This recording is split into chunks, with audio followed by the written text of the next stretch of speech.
बुद्धं शरणं गच्छामि द्वितीयंपि बुद्धं शरणं गच्छामि द्वितीयंपि धम्मं शरणं गच्छामि द्वितीयंपि धम्मं शरणं गच्छामि द्वितीयंपि संघं शरणं गच्छामि द्वितीयंपि संघं शरणं गच्छामि तृतीयंपि बुद्धं शरणं गच्छामि तृतीयंपि बुद्धं शरणं गच्छामि तृतीयंपि संघं शरणं गच्छामि तृतीयंपि संघं शरणं गच्छामि तृतीयंपि धम्मं शरणं गच्छामि तृतीयंपि धम्मं शरणं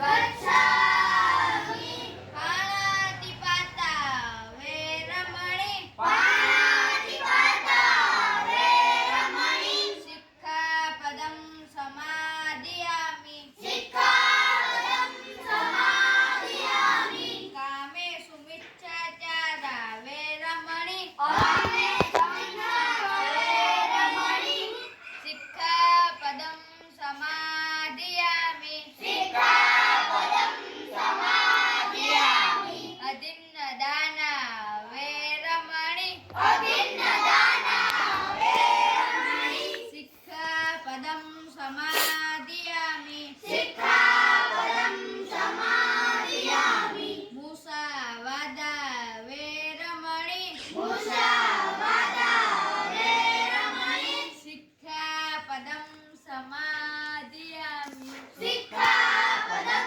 समादयामि सूरामेरय मद्यपमाडठाणा वेरमणि सूरामेरय मद्यपमाडठाणा वेरमणि सिक्खापदं समादयामि सिक्खापदं समादयामि सब्बपापस्य करणं सर्वपापस्य करणं कुशलसोपसम्पदा कुशलसोपसम्पदा सचित्तपर्योदपणं सचित्तपर्योदपणम् एतन् बुद्धान शासनम् एतं बुद्धानि शासनं साधु साधु साधु साधु साधु साधु જેવી ન બુદ્ધાય આજે હું તમને કેવા માનીક વિશે જણાવી જઈ રહ્યો છું જે બાપ સાહેબ જેવા સંગઠન અને બહુજન સમાજ પાર્ટીની સ્થાપના કરી તેમાં માનવ કાશીરામ સાહેબનો જન્મ 15 માર્ચ 1935 ના રોજ થયો હતો. તેનું મૃત્યુ 9 ઓક્ટોબર 2006 નવી દિલ્હીમાં થયો હતો. તેઓ ભારતીય રાજનીતિક અને સમાજસુધારક હતા. તેઓ દલિતો પછાતો અને લઘુમતીઓ રાજકીયકરણ માટે આજીવન સંઘર્ષ કર્યો. તેઓ ગીતાથી બંધાઈને ઉત્તર પ્રદેશની ધરતી આવી ફરતા ગયા ત્યારે માણસો ચોંકી ગયા અને જોયું કે દલિત અને સામાન્ય માણસ પોતાના બળ ઉપર કેટલું કરી શકે છે. ડોક્ટર આંબેડકરના કામ માટે માનવ કાશીરામ સાહેબે પોતાની ડીઆરડીઓ અને વિજ્ઞાન નોકરીમાંથી રાજીનામું આપી બાપ સાહેબની સ્થાપના કરી. જેમાં ડીકે ખાપરે સાહેબ, જીના ભાણા સાહેબ અને માનવ કાશીરામ સાહેબે કામ કર્યું. આ બધા જ મહાનાયકો કોણે બહાર પાડ્યા? તો કે જીના ભાણા સાહેબ, માનવ કાશીરામ સાહેબ અને ડીકે ખાપરે સાહેબે. માનવ કાશીરામ સાહેબ કહીને ગયા છે કે તમારા દિગંત લડાઈ તમારે જ લડવાની છે. હવે હું પાછો નહીં આવું. આ ક્રાંતિનો રથ ઘણા દુઃખો અને સંઘર્ષો સહીને અહીંયા સુધી લડવાનો એવું છું. તમારે તેને આગળ લઈને જવાનો છે. માનવ કાશીરામ સાહેબ એક વક્તા પણ હતા. લટ લાગી જાય છે ને આખી ઉંમર દલાલીમાં નીકળી જાય છે. જય વિક્રમ.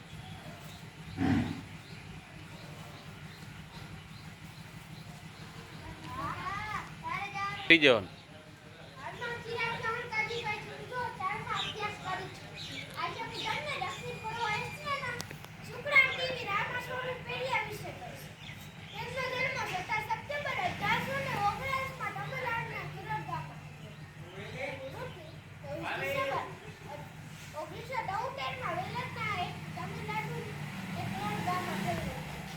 મહાન દાર્શનિક રાજ હતા અને તેઓ સમાજ સુધારક હતા. તેઓ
લખાયેલ સ્ત્રોતોના અર્થઘટન પછી અશોક મહાન ભારતીય સમ્રાટોના એક તરીકે પ્રતિષ્ઠા ધરાવે છે.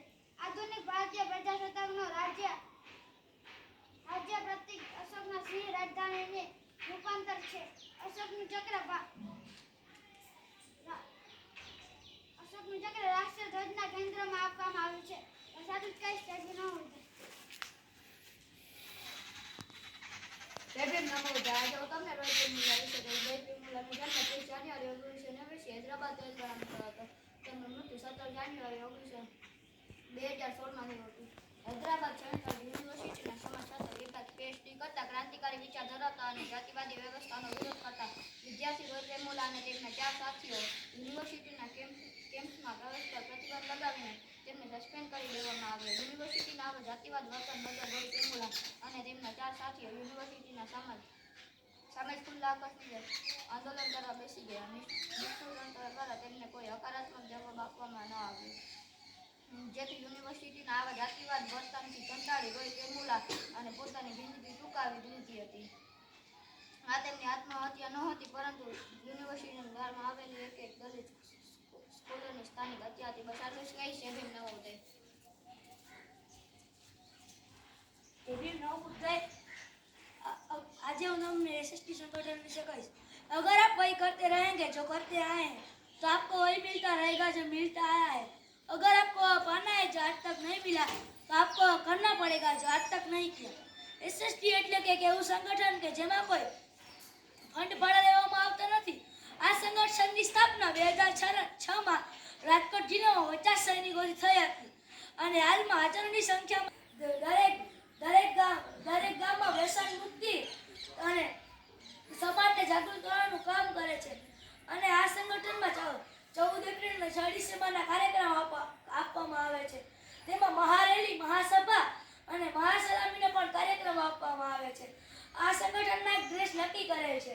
ગ્રીન કપડા સાથે વ્હાઇટ પેન્ટ અને બ્લેક શૂઝ અને હાથમાં લાકડી અને એસએસડીના લગાવાળી કેપ.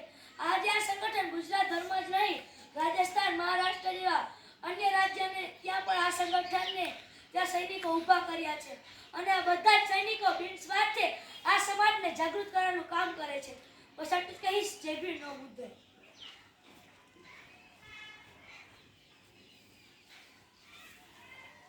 એમ ના મૂકતો.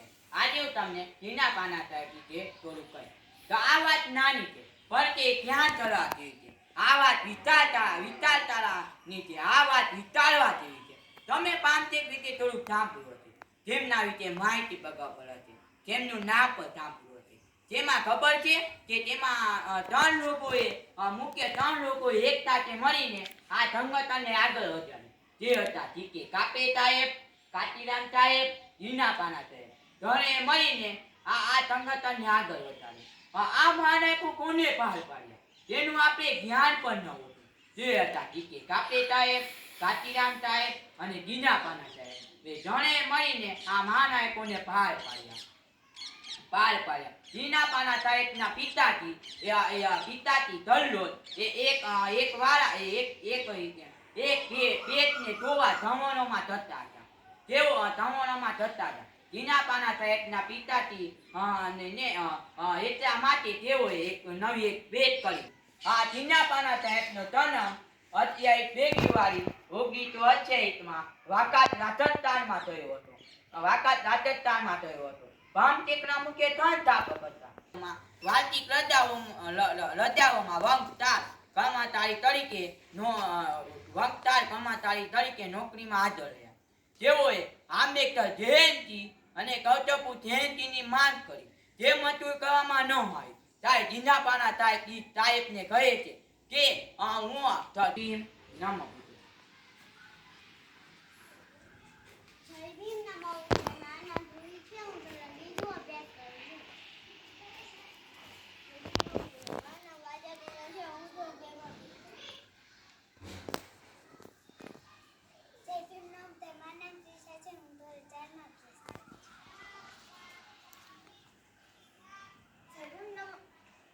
જય ભીમ નમો બુદ્ધાય. આજે હું તમને ત્યાગ બલિદાન અને કરુણાની મૂર્તિ માતા રમાબાઈ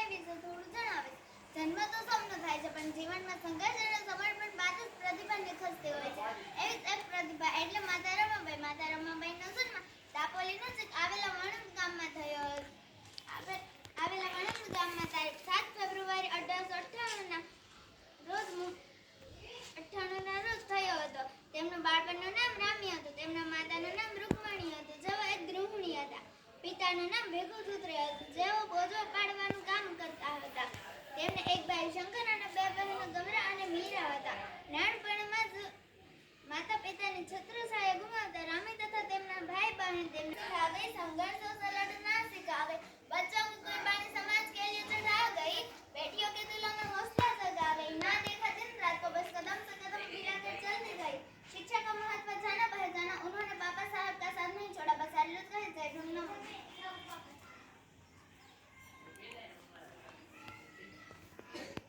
જય ભીમના બુદ્ધાય. મારું નામ ખુશાલી છે. ધોરણ 7 માં અભ્યાસ કરું છું. चमक उठी 57 में वह तलवार पुरानी थी, खूब लड़ी वो मर्दानी वो झांसी वाली झटकारी थी. एक एवा महिला જેમને બહાદુરી અને વફાદારી ઇતિહાસમાં સ્થાન ન મળ્યું, પરંતુ સામાન્ય લોકોના હૃદયમાં સ્થાન આપ્યું. આજે હું તમને એક એવી વીરાંગનાની વાત કરીશ જે સમયમાં દીકરીઓને સાપનો ભાર માનવામાં આવતો હતો, તે સમયમાં ઝલકારીઓએ ભારત ઇતિહાસ રચી નાખ્યો હતો. को लड़ना दिखा गई वह रानी बन जो जंग दिखा गई, इतिहास में जनक रही वो तो भारत की सरनारी थी. जलकारी पर दुश्मनों हाथ જય ભીમના બુદ્ધાય. મારું નામ ચાંદની સંજયભાઈ છે. હું ધોરણ 6 માં અભ્યાસ કરું છું. આજે હું તમને વીર મેઘમા વિશે કહીશ. हमारे गले में हाथी और पीछे जादू चढ़ाने की आजादी देने वाली वीर मेघमा का सच्चा नमन. कभी प्रश्न કર્યો છે કે છઠના દિવસે રાંધવાનું શું કામ, સાતમના દિવસે ઠંડુ શું કામ ખાવાનું, આઠમના દિવસે મેળો ઉજવણી શાની.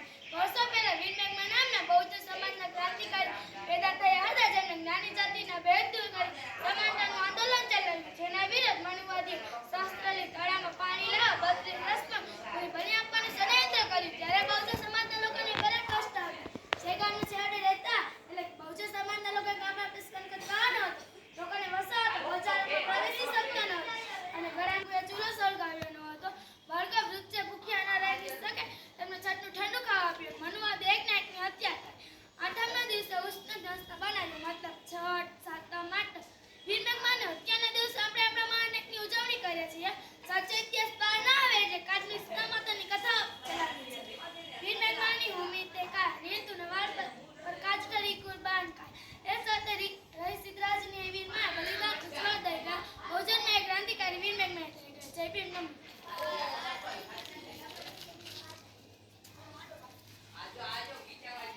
जय भीम नमो बुद्धाय. नमन करे हम सावित्रीबाई को जिसने नारी शिक्षा की अलग जगाई, अज्ञानता का अंधकार दूर कर उसने ज्ञान की ज्योति जलाई, शिक्षा पाकर सबको समझाया.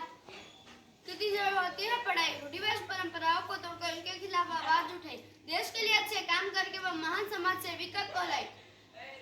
स्त्री अधिकारों के लिए लड़ना सिखाया, हम ज्ञान की ज्योति माता सावित्रीबाई फुले कहलाई. આજે હું તમને એવી સ્ત્રી વિશે જણાવવા જઈ રહી છું જેને જ્ઞાનની દેવી અને રાષ્ટ્ર માતા કહેવામાં આવે ને તો કંઈ ખોટું નથી. આજના સમયમાં જ્ઞાનની દેવી સરસ્વતીને માનવામાં આવે છે, પણ તે સરાસર ખોટું છે.